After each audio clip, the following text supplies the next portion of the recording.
يا هلا معاكم مون وقصة جديدة من قصص على المصطبة. جوزي صحاني من عز النوم الساعة 7 الصبح وبيقول لي هاتي رقم الفيزا بسرعة، ماما واقفة في المحل وعايزة تشتري موبايل. بس هو وأمه ما كانوش يتخيلوا أبدا المفاجأة اللي كنت مجهزها لهم. إحنا متجوزين بقالنا 3 سنين تقريبا، وطول الفترة دي أنا استويت، جبت آخري حرفيا.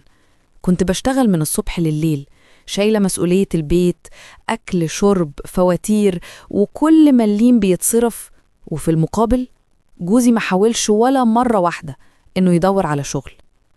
قبل الجواز كان بيشتغل شغلانات متقطعة، لكن أول ما عشنا سوا قرر فجأة إن مسؤولية الصرف دي بقت بتاعتي أنا لوحدي.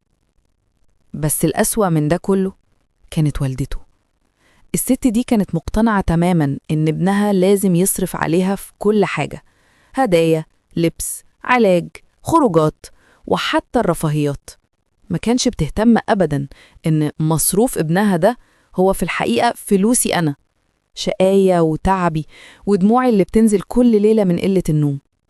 وهو كان بياخد فلوسي بانتظام، يديها لها، يشتري لها هدايا، ويبعت لها أي مبلغ تطلبه. وأنا كنت ساكتة، بستحمل وبقول لنفسي دي أسرة ولازم أضحي عشان المركب تمشي. بس مؤخراً هم عدوا كل الحدود. حماتي بقت بتبعت لي رسائل شبه يومية: عايزة مكياج، عايزة بلوزة جديدة، ساعديني في قسط القرض. وجوزي ما بيقولش غير جملة واحدة: